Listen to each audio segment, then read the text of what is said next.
The history and evolution of tithing.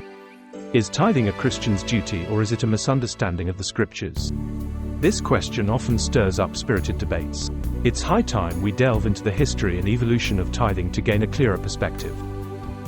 The practice of tithing, giving a tenth of one's income, isn't unique to Christianity or Judaism. It's a practice older than the Mosaic Law, originating from ancient cultures where a portion of earnings was given to support the religious establishment, the community, or the needy. The first biblical mention of tithing is in Genesis, where Abraham voluntarily gives a tenth of his spoils to Melchizedek, an act of faith and gratitude rather than a religious duty. Under the Mosaic Law, tithing transitioned into a structured obligation for the Israelites. It aimed to support the Levitical priesthood and assist the poor, reflecting God's concern for both spiritual and social welfare. Looking beyond the Bible, similar practices exist in other cultures and religions.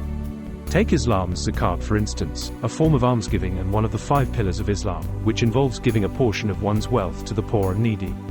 However, unlike the fixed percentage of tithing, the amount of zakat varies based on income and personal circumstances, emphasizing charity and community support. The shift in giving with Christianity. A significant shift in the approach to giving occurred with the advent of Christianity. Jesus Christ, in fulfilling the Mosaic Law, brought the principle of grace to the forefront, moving away from legalistic observances of the law towards a heart-centered relationship with God. The New Testament does not contain explicit instructions for Christians to tithe. Instead, it encourages believers to give generously, according to their means, and to support the needy. Some argue that Abraham's act of tithing to Melchizedek sets a precedent for Christians. But remember, Abraham's giving was a spontaneous act of gratitude, not a prescribed religious duty. Furthermore, his other actions, such as animal sacrifices, were specific to his covenant with God and not binding on New Testament believers. The principle of grace in the New Testament supersedes the Old Testament law, including tithing. Jesus Christ's sacrifice and the new covenant he established invite Christians to live by faith and grace, serving and giving out of love for God and neighbor, not out of obligation. Re-evaluating the practice of tithing.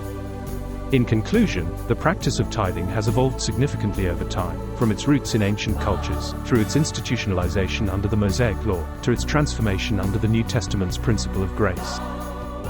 The idea that Christians are scripturally obligated to tithe is a misconception. This perspective invites a re-evaluation of the practice of tithing in modern Christianity, calling believers to a spirit of giving that transcends mere obligation and embraces the principles of faith, love, and grace.